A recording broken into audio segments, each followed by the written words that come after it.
Muy buenas noches. La 33ª edición de la Feria Internacional del Libro en Guadalajara llega a su fin y los dichosos no quisimos perdernos el estar aquí también en Canal 22. Así que salimos de los estudios para hacer aquí una especie de especial y contarles cosas que nos hayan llamado la atención o que nos hayan gustado o que queramos compartirles. Así que bienvenidos a esta hora dichosa en Canal 22 y pues bienvenidos, chicos. Pues bienvenidos, aquí andamos. Es un gusto, Germán, Qué gusto, Laura. qué gusto estar Eduardo. aquí, de veras.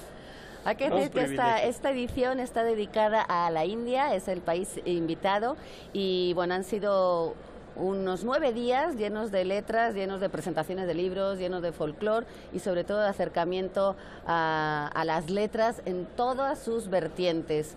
Eduardo, tú estuviste acá bien temprano y pudiste ver Así es. desde los premios a la poesía que a ti te encanta. Yo quiero, digamos, comenzar planteando una cuestión. Creo que la Feria del Libro de Guadalajara es el gran acontecimiento cultural que tenemos durante el año, ¿no? Y eso pone de manifiesto también la extraordinaria importancia de los medios públicos. Porque, digamos, para traducirlo a esa zona, la zona de los eventos mundialmente famosos para México, la FIL es como el Super Bowl de la cultura, es como, no sé, el Gran Premio, la Serie Mundial, ¿sí? La Champions League. ¿Quién va a actuar en el medio tiempo? Debería ser algún premiado, ahora nos contarás.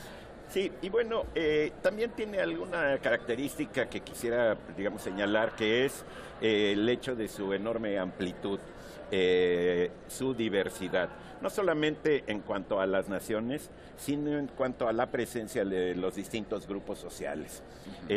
Por ejemplo, yo quiero llevar agua al molino de la poesía, ¿sí? Y diré que, bueno, está el premio principal, la FIL, el que antes se llamaba Juan Rulfo y que ahora nada más es FIL, se lo dieron a David Huerta, un poeta relativamente joven, es decir, ya es tiene 70 años, pero ya es de las nuevas generaciones, ya no es, digamos, el poeta mayor que tenemos en edades, también Lizalde, etcétera, ¿no? Bueno, también hay poesía indígena, hay un premio a las lenguas indígenas, hay un premio a la literatura infantil y juvenil, también en el renglón de poesía, que es el premio SM, que se lo dieron a María Baranda, ¿no? Y actualmente, bueno, hay también mucha gente de la India, ¿sí? Que hay que decir que son los indios. Los hindús se refiere a la cuestión religiosa, a la óptica, ¿no? Que los habrá y así indios como hindús, tenemos pero poesía no indígena o de pueblos originarios mexicanos, de lenguas nacionales nuestras, hay poesía de la India. Ayer estuve oyendo unas traducciones, ¿no? Y bueno, yo creo que el verdadero carnaval es la Feria del Libro de Guadalajara. El premio a David Huerta es un premio muy merecido. David Huerta es un poeta que les digo tiene ahora 70 años, es del 49, y ha sido un poeta que siempre ha tenido una constancia y también afanes de renovación, ¿sí? Tiene muchos libros, casi todos han sido publicados por ERA, aunque su poesía reunida está publicada por el Fondo. A mí me gustan más los libros sueltos por su carácter portátil, ¿sí? Porque las obras completas hay que leerlas sobre un escritorio, ¿no? Y es un poeta que tiende a tener una complejidad muy fuerte, pero eso le ayuda a que en el momento en el que hace poemas, por ejemplo, sus poemas de amor, logra, porque nació de un bosque muy frondoso, logra irse a raíces y a la savia y a la circulación de poemas muy sencillos. A mí me gusta mucho un libro de él que se llama La Calle Blanca. ¿Te refieres a La Calle Blanca? No veníamos preparados. No venía preparado, pero sí vengo preparado. Pero a ti también es el que, sí, me gusta es el que mucho, te gusta. Sí. Bueno, me gustan muchos de él, pero este es de mis favoritos, sin duda. Tiene también muchos poemas donde hace menciones a a escritores, a otros poetas y también a narradores. Es decir, es un paisaje, su paisaje poético muy poblado de referencias culturales. También, bueno, yo diría que su gran ascendiente es Lezama Lima, que ya en algún programa hace poco hablamos de la complejidad de Lezama Lima. Tiene un libro que es rarísimo, que se llama Incurable, que puede ser ilegible para muchos y no incurable, ¿sí? porque es muy denso, está muy lleno ese libro. Hay que descansar cada 4 páginas. Está también publicado por ERA, pero es toda una proeza, es como si fuera un poema continuo de más de 200 páginas. ¿Sí? Él tiene una raíz en vivir, él es hijo de Efraín Huerta. Efraín Huerta, un poeta, colega de Octavio Paz, coetáneo de Octavio Paz, es un poeta con muchos poemas sociales, con muchos poemas francamente pornográficos que no recomiendo que lean. En ayunas. Recordemos ahora asustados por el Me Too y estas cosas así. Confundidos. ¿No? Tiene un manifiesto nalgaísta que es verdaderamente soberbio, a mi juicio, y a juicio de él, ¿no? Y en cambio la poesía de David, yo no sé si para deslindarse de la poesía tan fuerte de David Huerta, fue siendo una poesía cada vez más compleja. Yo creo que no es por eso, por esa ansiedad de influencia o angustia de influencia, pero sí tenía que contender contra una figura muy, muy grande, porque no era... Yo tuve un abuelo que escribió unos poemitas, en un libro que se llama Mi Inspiración, y pues no me ha causado nada de sombra.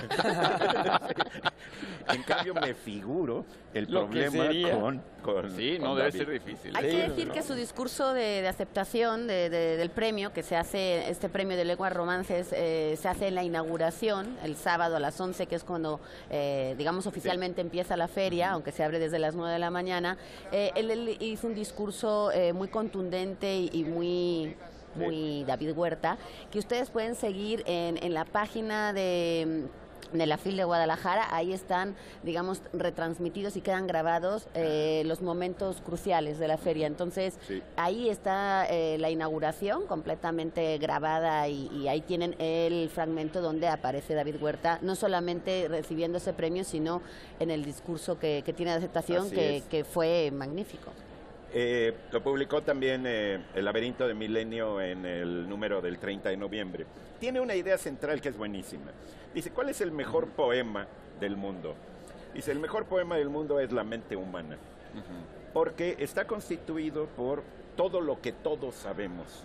Cuando la gente se interesa por los libros, por las letras, por la literatura, por la poesía, se está interesando por una palabra, nosotros, por algo que compartimos todos. Por eso una feria de esta índole, con esta, amabilidad que viene de amor la palabra, ¿no?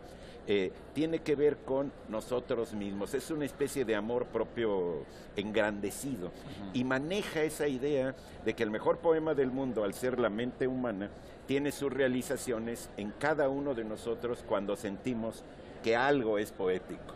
Porque el poeta hace el poema y el lector hace la poesía. Siente que algo es poético y lo puede sentir en una canción, en una rima, en una calavera del 2 de noviembre, en distintos ámbitos, ¿sí? En un juego infantil, ¿sí?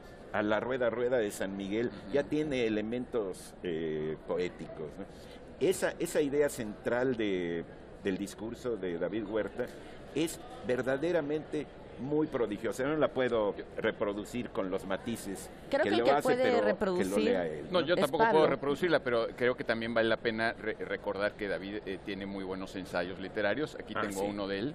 El Vaso del Tiempo está publicado por Vaso Roto y tiene ensayos literarios muy, muy padres. Digo, ahorita a propósito de que también sabe pensar, no solamente sabe cantar, digamos.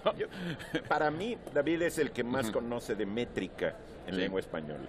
Es decir, yo le he preguntado a veces por correos, oye, ¿cómo se le llama a cuando comienza un verso con mayúsculas? y me contesta, no, pues que quiere decir que no está encabalgado ese verso, y se llama esticomitia o esticotimia. Vean cómo yo no lo sé, pero por eso sí. Por eso les queda a David. Sí. Hay que decir además que el premio viene reconociendo la poesía. El año pasado la ganadora fue Ida Vitale, que también es gran exponente de la poesía, y que es un premio que puede premiar cualquier género, pero la poesía ahora goza de muy buena atención, porque Salud siempre ha tenido, pero digamos que atención, hay un encuentro de poesía dentro de la feria, que lo que hace es un poco no solamente reconocer a los grandes poetas, sino también dar a conocer a poetas que están emergiendo o que son menos publicados, no solamente leídos, sino publicados. Entonces la distribución y el llegar a ellos es más difícil.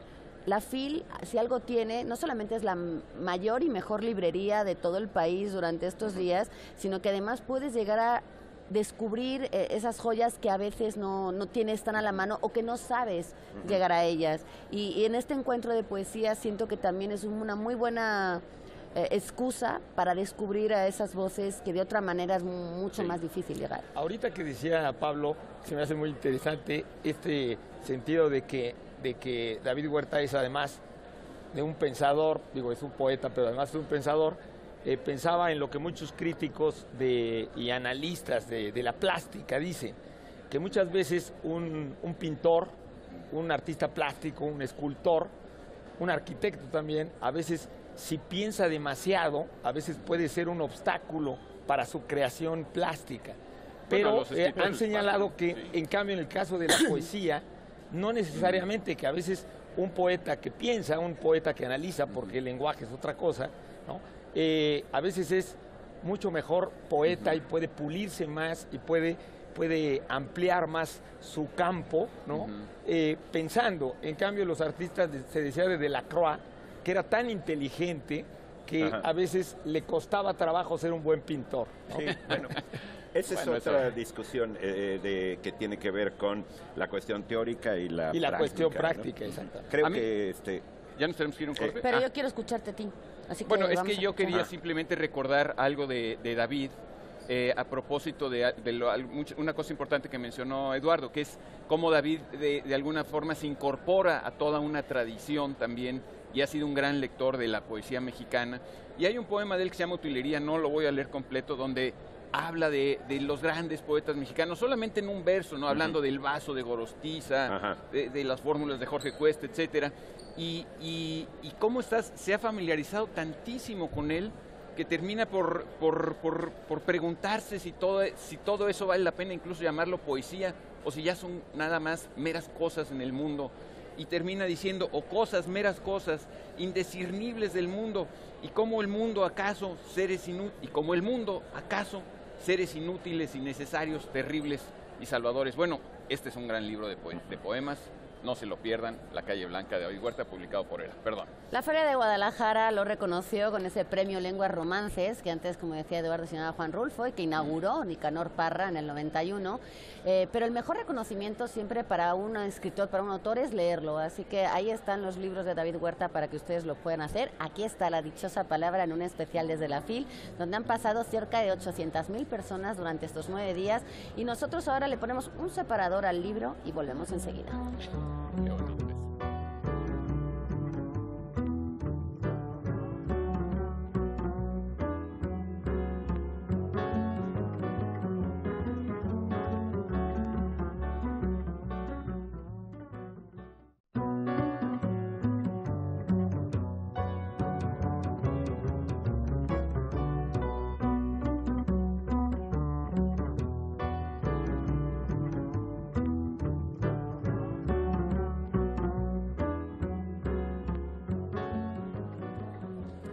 Muchas cosas asombrosas hay en el mundo, pero ninguna más asombrosa que el hombre que se dio a sí mismo el lenguaje y el alado pensamiento. Esto puede leerse en una de las tragedias de Sófocles, es algo que dice un sabio coro, y creo que viene muy a cuento porque una de las cosas que encontramos aquí en la FIL todos los años es su inmensa diversidad, como ya mencionó Eduardo, los inmensos intereses que hay de las personas, la variedad de temas que pueden ser abordados por el libro. Y en esta ocasión especial creo que también vale la pena recordar lo que dice Sófocles, precisamente porque el invitado de esta FIL es la India. Y si queremos saber qué tan asombroso es el hombre y qué tan distinto hemos enfrentado los problemas que nos unen en la condición humana y las respuestas tan variadas que le hemos dado, creo que vale la pena que también hablemos de la India, y creo que para eso tenemos un especialista como pocos, que es nuestro querido Germán Ortega. Cuéntanos, Pablo, algo. Muchas gracias. Bueno, pues para mí, y yo a lo largo de los últimos años de mi vida me he ido convirtiendo, pues ahora me doy cuenta, en un amante de la India, como dice Jean-Claude Carrière, en un libro fabuloso que se llama justamente El libro del amante de la India. Yo se los recomiendo muchísimo. Y que en Paidós, sí, que mi compadre Casar tuvo el gusto conmigo de visitar la India, y nos llevamos ese diccionario para poder hablar, para poder también reflexionar acerca de la India. Bueno, para mí es fascinante y una oportunidad aquí de estar aquí, justamente siendo invitada a la India, porque creo que la India, a pesar de la distancia espacial, porque realmente la India es las antípodas de nosotros y nosotros somos sus antípodas, a pesar de esa distancia espacial, la India nos puede ayudar mucho, no solamente a conocernos por contraste, ¿no? A conocer un poco más qué somos los mexicanos, sino al conocer la India también ver nuestra relación con el resto del mundo, sobre todo con la cultura dominante, que bueno, es un cliché o es a lo mejor un encasillamiento exagerado, pero nuestra relación con la cultura occidental, ¿no? Nosotros los mexicanos, que somos mestizos y mestizos culturales, pero que fundamentalmente recibimos una influencia cultural del Imperio Español originalmente, y en cambio la India lo recibió del Imperio Británico, esos dos grandes imperios que formaron en gran parte el mundo de las colonias, el mundo de esta influencia cultural que Europa derramó sobre el mundo también en los últimos 500 años. Bueno, me parece fascinante ver cómo la India se ha construido actualmente, dices tú. Sí, se ha construido dialogando con el mundo, pero cargando, digamos, a cuestas esa visión que el mismo Imperio Británico le dio de sí misma, ¿no? O sea, la India también en parte se ha visto a través de los ojos de los mismos británicos, ¿no? Igual que nosotros, pues necesariamente nos hemos visto a través un poco de la mirada de la cultura hispánica, de la cultura peninsular, ¿no? Entonces, me parece a mí muy interesante que no solamente nuestra identidad, que siempre uno encuentra su identidad, como dicen los lingüistas, como dicen los epistemólogos, los buscadores del conocimiento, y también pues los que estudian la percepción. Toda percepción es justamente a través del contraste, ¿no? Es como normalmente podemos más distinguirnos, a través de contrastarnos y de vernos enfrente de los otros, ¿no?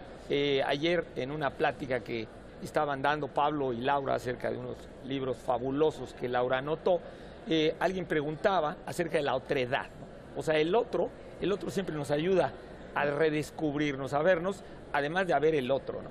Entonces, un poco este asunto de ver a la India tan lejana, que incluso a todos nosotros siempre nos alude a que nosotros también somos indios, ¿no? Y que tenemos ideas un poco también estereotipadas, ¿no? De lo que es la India. Porque todos conocen el Bollywood, la religión, que ese elefante es el animal sagrado, pero la India, aparte de ser un país muy grande, es muy variopinto. Es prácticamente un continente.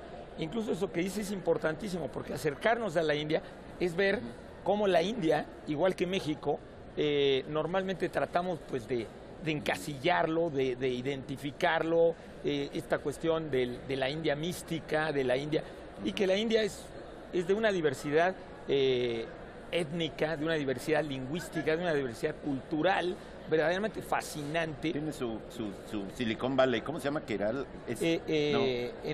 En Bangalore. Bangalore. Bueno, en la tecnología son pioneros. Un sector pujante impresionante. Impresionante. De tecnología de punta, sí. Yo tuve la oportunidad ayer justamente de conocer y me obsequió a este gran autor, Agustín Paniker, que está aquí en la feria con nosotros, que yo lo admiro muchísimo, he leído sus libros, y me regaló uno de sus libros. Qué bien. Y él justamente me parece que es un español, por eso me parece fascinante el leer este libro Índica, que yo les recomiendo muchísimo.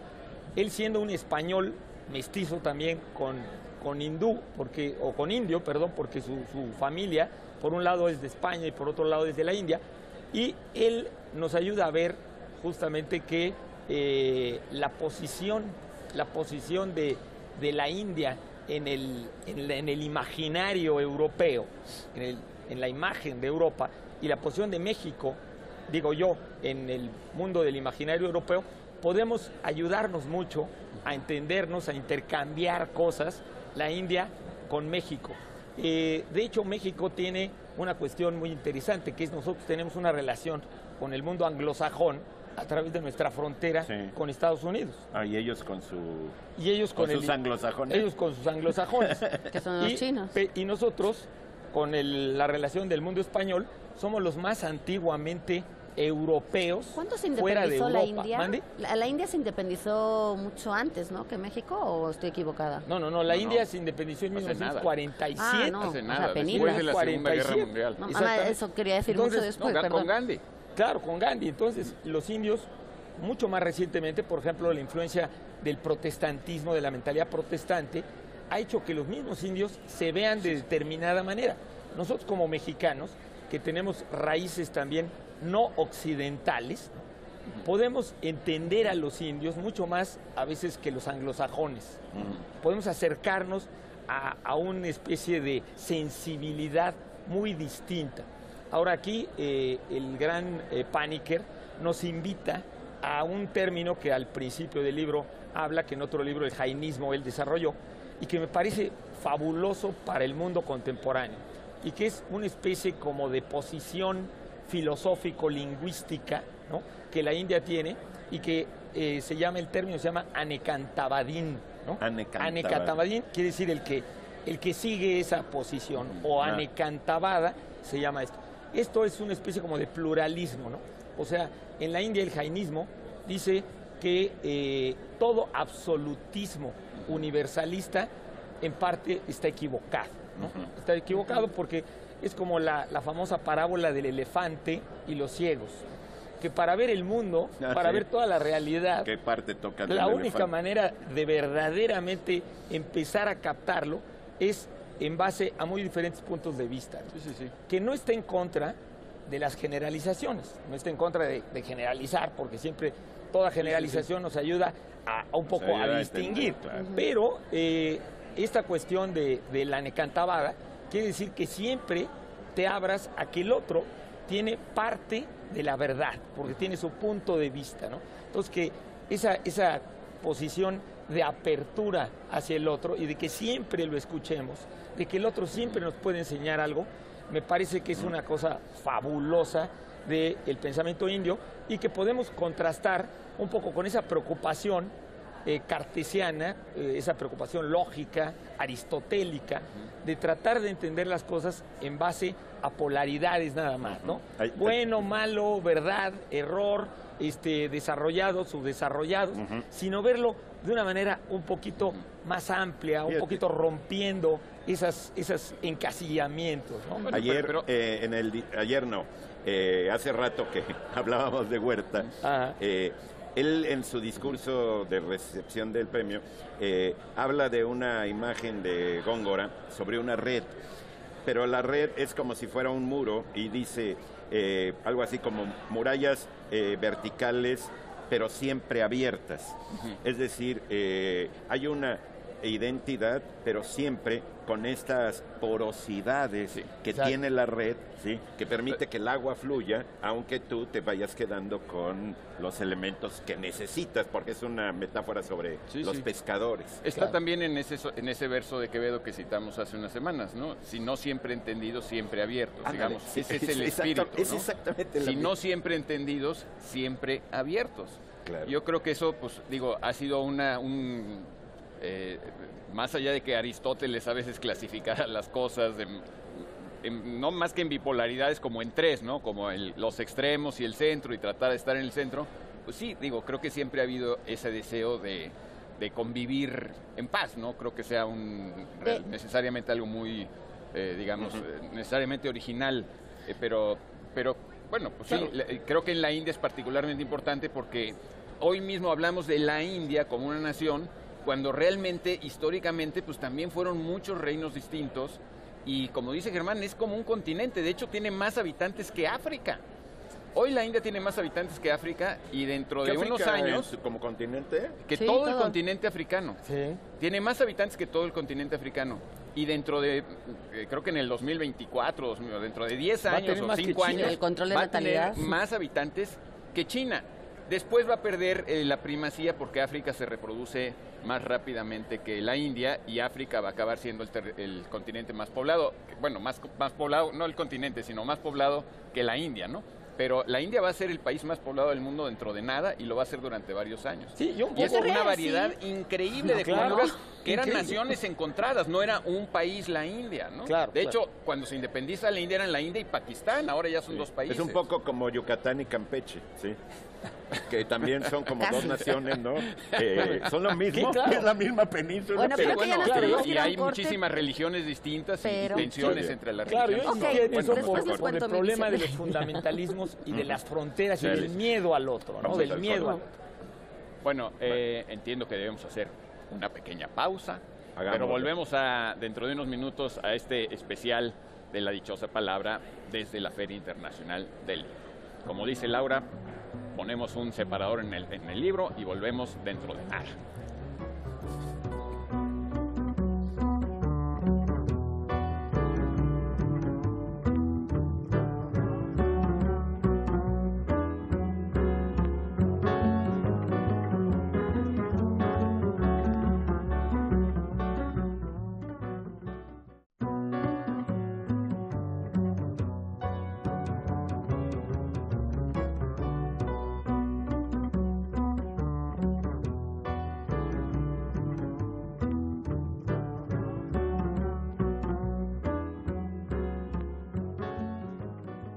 Aquí en la FIL de Guadalajara, muy contentos y fluyendo. Dicen que la raíz de la palabra India viene del río Indo, que quiere decir el que fluye, y como ven ustedes, aquí las palabras, los libros fluyen. Pablo nos quería comentar. Y la gente, vean nada más el flujo fluyendo a nuestro alrededor. Y todavía no llega los youtubers, que entonces sí. No, ya va. Sí, fluyen más. Sí, bueno, yo creo que sí es importante hablar también de la influencia de la India en la literatura mexicana, en particular en la poesía mexicana, ya que hemos hablado tanto de estos dos temas, poesía y la India. Y también hemos hablado de los contrastes y de las diversidades y de las tradiciones y de cómo conciliar estas cosas. Y bueno, hay varios poetas mexicanos donde se nota mucho la influencia de la India. Está Elsa Cross, que por cierto participó en varias actividades en esta feria. Y obviamente pues habría que mencionar la influencia de la India en Octavio Paz. Hoy sabemos por una correspondencia entre Alfonso Reyes y Octavio Paz, que cuando Reyes le envió su traducción de la Ilíada a Paz a la India, donde él todavía no era embajador, pero ya estaba trabajando ahí en el servicio diplomático, Paz le escribe diciéndole que está leyendo el Mahabharata y el Ramayana y toda la literatura clásica de la India, y que en ese momento no se nota todavía en su poesía, pero que años después iba a ser muy importante en la obra de Paz. De hecho, creo que el monogramático, según varios, yo no he leído el Ramayana ni el Mahabharata, pero es como una reescritura o una lectura de estos textos tan importantes de la literatura de la India, Recordemos que el mono gramático se llama así por Hanuman, que era el rey de los monos. Sí, que es un dios importantísimo, incluso para los niños es un dios importante, que en China también se convirtió en el rey mono, en un personaje central de la obra literaria más importante de China, ¿no? Y una de las características de este rey mono es que era el noveno gramático. Exacto. No sé por qué el noveno, pero era gramático y de ahí viene el nombre. ¿Quién sabe cuáles sean los otros 8? No, o sea, es curioso que el mono sea gramático, pero bueno, pues es justamente, creo que lo interesante es esa inmensa diversidad de posibilidades de aproximación a la explicación del mundo que tenemos gracias a la infinita diversidad de las criaturas que pueblan este singular universo, para decirlo como Borges. Sí. Ahora, después Paz, ya cuando era embajador de la India y todo eso, escribe en Ladera Este muchos poemas que tienen una enorme influencia y que ocurren, la propia anécdota del poema ocurre en la India. Pero a mí hay uno que creo que podemos leer aquí y que me gusta porque él entiende que no es un indio, él no aspira a convertirse en un indio, sino que él sabe que es un mexicano laico, moderno o aspirante a ser moderno, que está en la India y se dirige a unas deidades que están en la isla de Elefanta. En la isla de Elefanta le pusieron así los portugueses, porque los portugueses llegaron mucho antes que los británicos, muchísimo antes, claro. Muchísimo antes, y dejaron su influencia, ya después los británicos los desplazaron, lo que uno quiera, pero los portugueses le pusieron así, aunque en realidad la India, esa isla tiene otro nombre que apunté por acá, que se llama Garapuri, que significa isla de los sacerdotes de Gara. ¿No? La isla donde están los sacerdotes de Gara. Entonces todo es como un contexto muy religioso, le habla a los dioses, está en la isla de los sacerdotes, pero él no les pide nada estrictamente religioso a estos dos dioses a los que se dirige, que son Shiva, que es parte como de la Santísima Trinidad de la India, ¿no, Germán? Claro, que es uno de los dioses más antiguos con culto en el mundo. Porque en la India hay miles de dioses, ¿no? Dicen 33,000. 33 y contando, pues sí, a lo mejor inventan otros, ¿no? Con tanto habitante, pues cada uno le reza a su santito, ¿no? Y Parvati, que es su esposa, su compañera, su Shakti. Exactamente. Shiva y Parvati, los adoramos no como a dioses, sino como a imágenes de la divinidad de los hombres. Que eso es muy bonito, esta idea. O sea, para Paz no son dioses. De la proyección. Pero sí habla, esto significa que esa es la divinidad de los hombres, la inmensa potencia imaginativa que tenemos todas las personas, ¿no? Ustedes son lo que el hombre hace y no es, lo que el hombre ha de ser cuando pague la condena del quehacer. Shiva, tus 4 brazos son 4 ríos, 4 surtidores. Todo tu ser es una fuente y en ella se baña la linda Parvati, en ella se mece como una barca graciosa. El mar palpita bajo el sol. Son los gruesos labios de Shiva que sonríe. El mar es una larga llamarada. Son los pasos de Parvati sobre las aguas. Shiva y Parvati, la mujer que es mi mujer, y yo, nada les pedimos, nada que sea del otro mundo. Solo la luz sobre el mar, la luz descalza sobre el mar y la tierra dormidos. Que es, insisto, esta idea de cómo podemos ver a estos dioses en una forma laica, inteligente y a la vez respetuosa y a la vez entendiendo que esto hay, pues esta expresión de maravilla que es el ser humano, de lo asombroso que es estar vivos y dar respuestas tan distintas a los misterios del mundo, ¿no? Por decirlo de alguna manera. Verdaderamente me encanta lo que ahorita leíste, porque tuve la oportunidad cuando estuve justamente en la isla de Elefanta, enfrente de Bombay, que es una gran bahía, que nuestro guía que nos tocó ahí era un judío indio que su familia tenía documentos de que habían llegado en el siglo V de nuestra era al terreno del norte de Bombay donde vivía. Y entonces cuando entramos a Elefanta, algunas de las esculturas fueron destruidas por los portugueses, y entonces él se quejaba diciendo, él traía su kipa, que era una desgracia que los portugueses no hubieran entendido el valor de sus dioses, dijo él, de nuestros dioses. Entonces, cuando caminamos un poquito más, varias de las gentes mexicanas que venían conmigo le dijeron, oye, pero tú eres judío. ¿Cómo tus dioses? ¿Cómo tus dioses si tú eres judío? Y él dijo, no, es que son mis dioses porque yo vivo en la India. Y en la India, aquí, todo también es mi cultura. Y de alguna manera, aunque ustedes no lo crean, ellos son mis dioses, dijo, aunque yo soy judío en la India, que es exactamente lo que tú estás diciendo de paz, de ese enfoque, ¿no? Laico, de un enfoque más universal.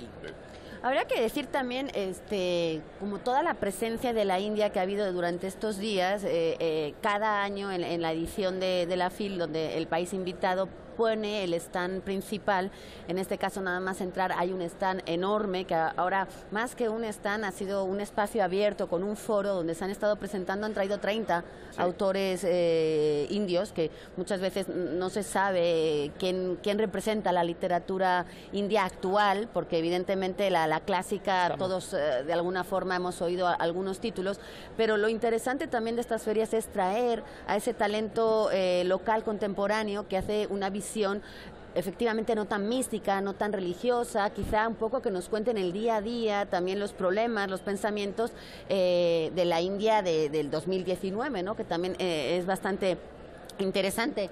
Hay que decir que en el Foro Phil, que es un espacio que también está fuera, bueno, en este stand hay más de 2000 títulos, ¿no? De literatura india, que me parece que también es interesante saber que es una oportunidad para acercarnos a una literatura muchas veces no traducida y por eso también esta barrera para poder leer literatura oriental, ¿no? Es la distribución, pero también es la traducción. Bueno, creo que en esta edición de la FIL se ha hecho un esfuerzo muy grande por no solamente traer estos títulos, sino tener a esos autores. En el Foro FIL, que es afuera un recinto donde todo el mundo conoce o tiene una idea de cómo suena la música, la danza de la India. Bueno, cada noche a las 9 de la noche en el Foro Phil pues se da una probadita de un poco de lo que es hoy en día el folclore, a qué suena, digamos, la India, y ha estado a cargo del Centro Cultural Gurudev Tagore, que ha sido el que ha hecho la selección de cada noche que se ha presentado. Hay un taller de creación de máscaras que me parece que algo también muy representativo de la India. Todo esto que están contando, bueno, tiene también una representación, una actuación en el escenario. La creación de máscaras creo que también es algo muy característico de la India actual, y hay una creación de máscaras. Pintura mural, que aquí que estamos en Guadalajara, que hablamos tanto del muralismo mexicano, evidentemente en Ciudad de México tenemos mucho, pero en el Instituto Cabañas pues hay un montón de representación de la pintura mural mexicana. Bueno, la pintura mural en la India también tiene un estilo que destaca y que también es muy exportable. Hay que decir que hay un instituto de lenguas, igual que aquí tenemos la Academia Mexicana de la Lengua y que tenemos un instituto de letras. Bueno, en la India está a cargo de Sahitya, no sé si estoy pronunciando bien estos nombres, pero el Sahitya es el que ha traído todas estas letras, el que ha hecho esta selección de autores, y hay que decir que la India, como comentábamos antes, destaca mucho en las ciencias. La ciencia en la FIL, que es digamos un ciclo que se desarrolla cada año, este año está muy dedicado y está muy presente la India. Vishjan Prasad, que es uno de los grandes representantes de la divulgación de la ciencia en la India, pues se conocen más de 125 títulos de este autor. También ha estado aquí presente. Estuviste en la plática de Siri Husbet, ¿no? De Siri Husbet, que bueno, ahora ya no da tiempo, pero en el siguiente bloque podremos hablar de esos grandes invitados de esta FIL. Y yo nada más, porque nos tenemos que ir a un corte rápido, me gustaría cerrar con este lema de la FIL, que está tomado de una frase de Mahatma Gandhi, que dice que nuestras vidas sean libros abiertos de los que todos podamos aprender. La filosofía de Gandhi también evidentemente está muy presente. Aquí está, de hecho, su nieto, ha estado estos días un poco recibiendo ese homenaje, pero también continuando lo que ha dejado Mahatma Gandhi después de su muerte y lo que es hoy en día. Y hoy esta FIL se abre también con esta con esta frase que tiene mucho que ver con lo que son los libros, pero yo creo que en el siguiente bloque será cuando hablemos un poco más de libros. Que nuestras vidas sean libros abiertos. Hay que procurar que tengan bonitas ilustraciones y que no tengan falta de ortografía. Que estén bien redactados. Bueno, vamos pues vamos al corte. Vamos a un corte, ponemos otra vez el separador y ahora volvemos.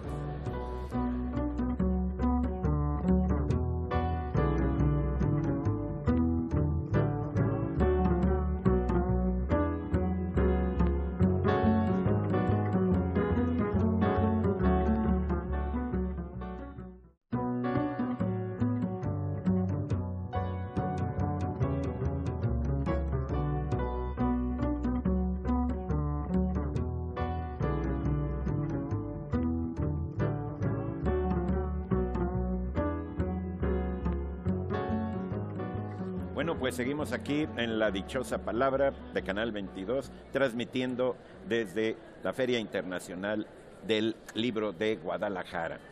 En esta ocasión dedicada a la India, y es el número 33, edición 33, para que no se confundan entre los ordinales y los cardinales, y no digan la 33ª edición, ¿no? Etcétera. Bueno, 33ª. Que hablando de la mística, número cósmico, el 33. Bueno, sí, por eso mataron a Cristo sí, por eso fue. Sí. Por eso le dio gripa a López Velarde. Por eso le dio gripa a López Velarde. 33. No, y al Che Guevara. Bueno, tú tenías una idea de lo de los invitados especiales. Sí, ¿no? tú comentabas antes de la ciencia. Que entrevistaste a Vargas Llosa. Sí, hombre. Felicidades. Wow. Vargas Llosa fue uno de los grandes, digamos, estelares de esta semana.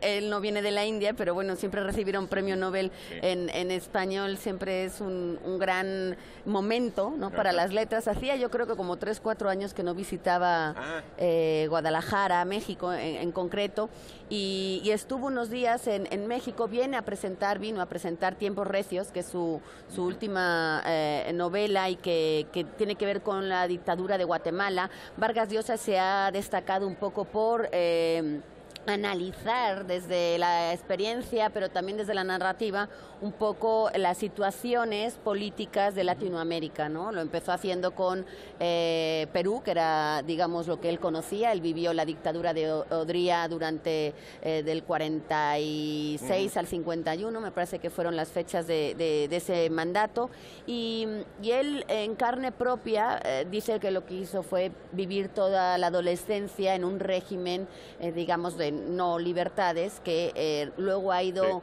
desmenuzando diferentes novelas. Lo que él un poco dice, y bueno, pues siempre es polémico las declaraciones de Vargas Llosa, dice que las ideologías militares de entonces se han convertido hoy en dictaduras ideológicas que tienen sus diferencias.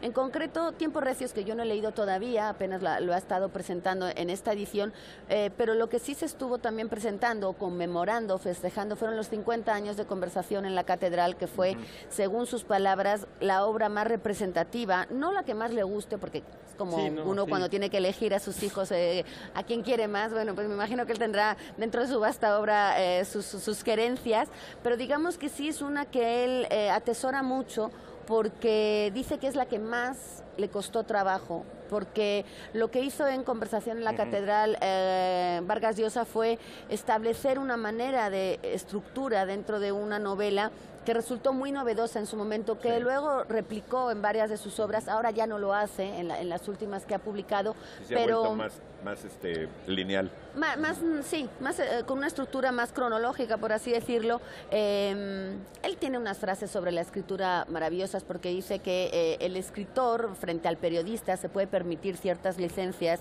narrativas, de ficción, que hace que la obra pueda estar más completa, más como el autor quiere expresar sus ideas. Lo que tiene en concreto esta obra, que cumple 50 años, fue publicada a finales de noviembre del 69, le costó como casi 4 años, y me parece muy relevante que él escribió esta obra entre Lima, París, Londres, Washington, en fin, se estuvo moviendo, lo cual para los que Muy escriben importante, saben que es claro. muy difícil mantener esa disciplina, esa estabilidad que uno necesita para concentrarse. Él lo hizo en medio de un montón de mudanzas. Y una de las cosas que me parece más destacables de esta edición conmemorativa es que añade todas las cartas, no todas, una selección de cartas que él tenía una relación epistolar con diferentes amigos, que eran autores en ese momento, que lo que hacen es describir perfectamente el proceso creativo de una novela en este caso tan compleja como Conversación en la Catedral. Entonces tiene correspondencia con Julio Cortázar, con García Márquez, con Álvaro Mutis, con Carlos Fuentes, con Carmen Balcells, que ya está muy presente en la escena, digamos, literaria, como representante y agente literario de muchos de ellos, Oquendo, que es uno de sus mejores amigos que tenía y que de alguna forma me parece muy destacable cómo él abría ese corazón, no de inseguridad, pero sí un poco de gozo y sufrimiento de lo que significa escribir una novela. Y es como que hay días que te sientes muy creativo y que sale todo, y como hay días que te bloqueas y no puedes más y tienes que decir, pues yo dejo de ir al teatro, dejo de salir, dejo de ver casi a mi familia, necesito escribir, estoy sufriendo, hoy me salió muy bien. Y me llama la atención de Vargas Llosa cómo a sus 30 y pocos años que tenía en ese momento, yo no se lo he oído decir a muchos autores, pero él dice: me siento muy satisfecho de lo que acabo de entregar. O sea, él tenía conocimiento de haber hecho una muy buena obra, Claro, lo que consiste en Conversación en la Catedral, que es la conversación que se da en una cantina entre dos personas no que se piensen encuentran. que es una conversación teológica No, sobre el papado. No nos ponemos nada místicos en este caso. Es una cantina, 4 horas en las que se ponen al día dos personas que tuvieron mucho que ver durante ese régimen y que vivieron cercanos. Uno es el chofer, el otro es el hijo de la familia, y lo que hace es combinar esas conversaciones alternas que sirven para decir cómo un régimen político puede afectar no solamente a la política, sino a la familia, a lo laboral, es decir, en todos esos niveles. A la propiedad privada. A la propiedad privada. Y habla mucho de este proceso de escritura, que a mí me parece lo más relevante, ¿no? Cómo se ha rescatado esta manera de vivir 4 años volcado en una novela que le hizo salir todas las canas que dice Vargas Llosa que tiene hoy. Y aunque no suena tan cultural, pero ¿cómo anda de salud Vargas Llosa? ¿Bien? Digo, ¿Quieres el chisme? no, quiero el chisme, pues, para que... Vargas Llosa tiene 83 años, le sentó bastante mal el viaje, creo, a ¿Sí? México y la altura. Tuvo que cancelar bastantes momentos de prensa. Pero yo creo que una vez que se sienta a hablar de literatura, disfruta mucho y se le sube la... sí, rejuvenece. Yo Sí, creo la bilirrubina.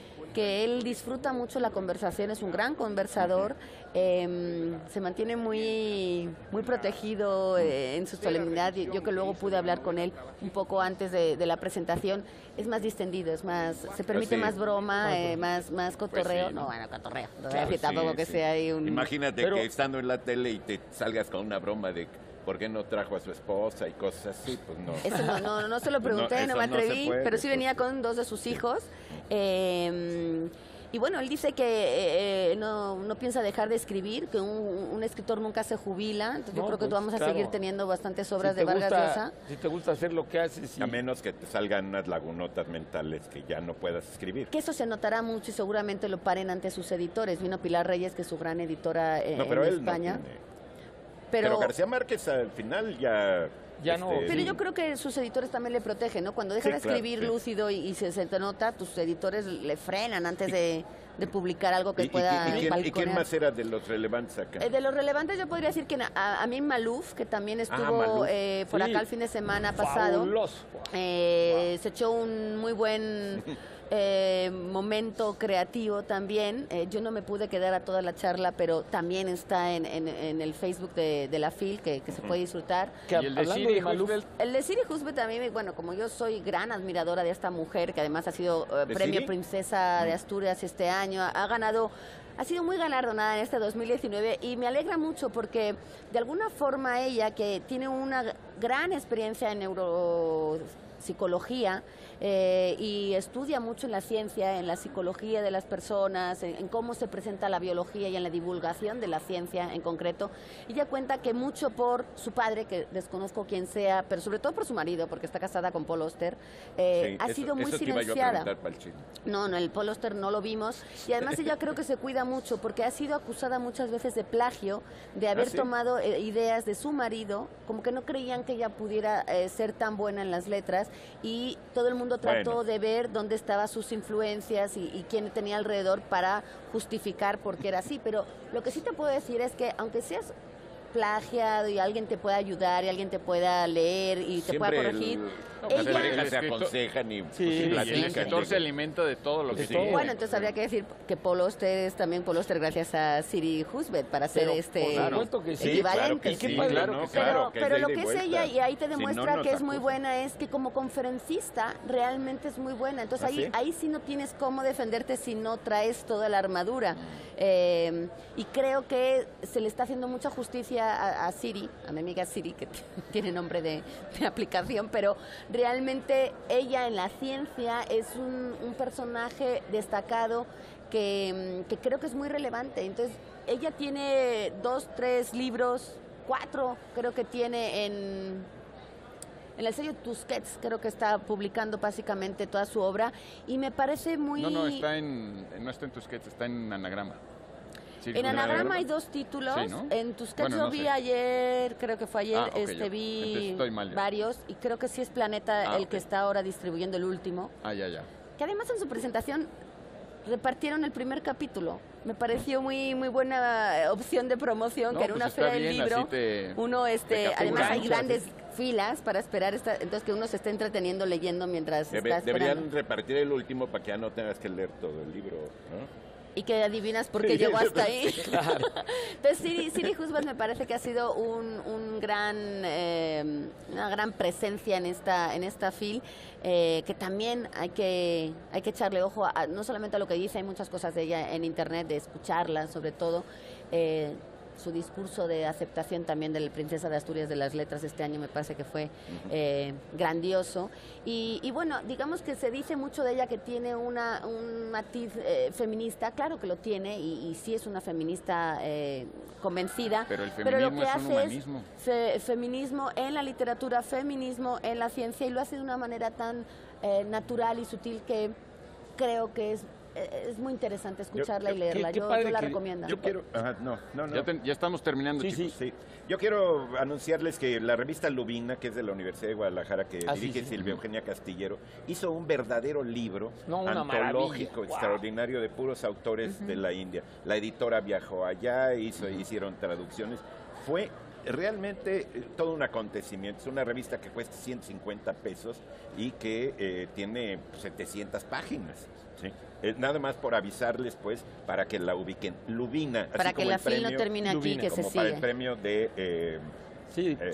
como el cuento, de... Escritores muy diversos, traducidos, poetas y todo traducidos al español. ¿Tú querías decir algo yo quería decir que para que vean que es una maravilla como un autor... como nos dice Laura, nos sumerge como un árbol para arriba y para abajo en raíces, ¿no? Que si pensamos en Vargas Llosa, que es un peruano con raíces en una cultura tradicional de América, pero que ha vivido en España, y que su pensamiento, su escritura, sus libros nos abren a otros universos, que el caso de Amin Maalouf, que también es un escritor que escribió... ¿De dónde es Amin Maalouf? Es egipcio, ¿no? Egipcio, las cruzadas vistas por los árabes. Yo leí las cruzadas vistas que es una maravilla porque quiere ponernos en una perspectiva distinta, hablando de esto de interconexiones culturales, y luego cómo la vida de Siri tiene que ver con la vida de su marido y te conecta con otros mundos. Cada hombre, cada autor, cada escritor realmente es en parte una conexión con el universo, como lo dice. Y que el año que viene la FIL se queda en Oriente, porque el año que viene el invitado de honor es uno de los Emiratos Árabes Unidos, que no sé si se pronuncia, de cuyo nombre no puedo acordarme. No sé cómo se dice. A mí ya no me da tiempo de leerles una cancioncita de Villapati en la versión de Gabriel Said, pero creo que es importante. ¿Puedo? Para poner, que nadie nazca, mas si tiene que ser, que no sea mujer. Mas si tiene que ser, que nunca se enamore, mas si tiene que ser, que no padezca a su familia. Quisiera estar segura de ti, que no vieras a otras. Mas si tiene que ser, que me vuelvas a ver. Vidyapati, poeta del siglo XVI, que escribía en lengua vernácula, porque el sánscrito era como la lengua culta, al igual que nosotros tuvimos el latín. Y ya me quedé con la duda de si la mayoría de los escritores de la India hoy escriben en inglés o en sus lenguas. No. Bueno, hay un poco de todo, porque sí, hay más de 1000 lenguas. Porque uno tiene la idea de Salman Rushdie. No, okay, aquí vienen que muchos. Que no vino este año, que estuvo Yalam, bueno, bengalí, etcétera. Bueno, que ya nos vamos. Bueno, pues... No, si ya se va la feria. Tú despídenos. Yo los despido. Sí, bueno, tú estás trabajando. Están despedidos. Ay, qué bonito haber pasado por aquí, que la dichosa esté en Guadalajara. Esperamos volver. Finalmente. Ya nos despediste. Finalmente, las letras. Ya llegamos el con sábado. ya los despedí. Así que Y el sábado todavía he dicho esa palabra, no se crean. Aquí vamos a estar. Buenas noches. Gracias. Muy buenas noches.